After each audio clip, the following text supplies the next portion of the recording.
આપણે બધા જાણીએ છીએ કે આપણા સમાજમાં કિન્નરોની ઉપેક્ષા અને તિરસ્કાર કરવામાં આવે છે. જો કોઈ ટ્રાન્સજેન્ડર બાળક કોઈના ઘરે જન્મે છે તો તે સમાજની શરમ અને ટોણાના ડરથી શાંતિપૂર્ણ જીવન જીવી શકતો નથી.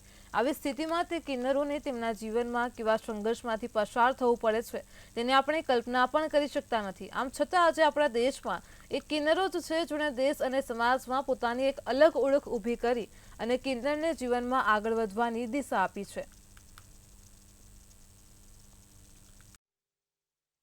આઈએસ આઈપીએસ અને અધિકારી રેન્કના અમે તમામ લોકોને જોયેલા છે, તમામ લોકોની મહેનત જોયેલી છે.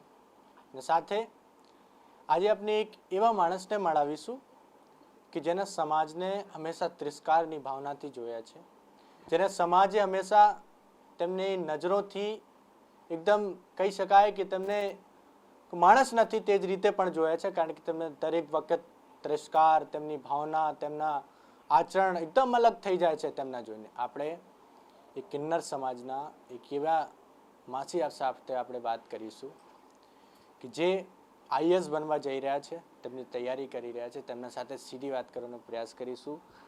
સર્વપ્રથમ આપનું નામ શું છે? નમસ્તે, મારું નામ ઋતુદે કામિની દે પાવૈયા છે અને હું લાસ્ટ 2021થી મારું ગ્રેજ્યુએશન પણ ચાલુ હતું અને હું પ્રિપરેશન કરી રહી છું ફોર સિવિલ સર્વિસીસ એક્ઝામની. આ પ્રેરણા ક્યાંથી આવી? કોને કીધું કે આપ સિવિલ સર્વિસીસની સેવા? મલ્ટિપલ છે મારે. લાઈક મારા ગુરુજી છે, સૌથી પહેલાં તો મારા ગુરુજી છે, એમનો ખૂબ ખૂબ ધન્યવાદ કરીશ હું, કામિની દે, એમનો ધન્યવાદ કરીશ. કારણ કે મારા લાઈફમાં જે સ્ટ્રગલ પડ્યા મને, અને લાઈક અમારા જ સમાજમાં ઘણા બધી મારે સ્ટ્રગલ વેઠવી પડી હતી, પણ મારા એક ગુરુ જ મને કામિની દે મળ્યા, જેમણે મને સપોર્ટ કર્યો આ વસ્તુનો અને મને કીધું કે બેટા તારે જે બનવું હોય એ બન અને હું તને સપોર્ટ કરીશ. મને યજમાન વૃત્તિ કરાવવા પણ નથી લઈ જતા અને મને પૈસા ટકે કોલેજની ફીસ, ટ્યુશનની ફીસ એક્સેટ્રા બધી રીતે મને હેલ્પફુલ છે મારા ગુરુ. ટોટલ સપોર્ટ મારા ગુરુનો છે. દેન મારા મમ્મી પપ્પાનો. શું કહેશો? આપણે એટલી મોટી પહેલ ઉપાડી છે, ગુજરાતમાં સર્વપ્રથમ એવા કિન્નર સમાજના વ્યક્તિ આગળ વધવા જઈ રહ્યા છે જેનાથી સમાજમાં સંદેશો જશે. શું કહેશો?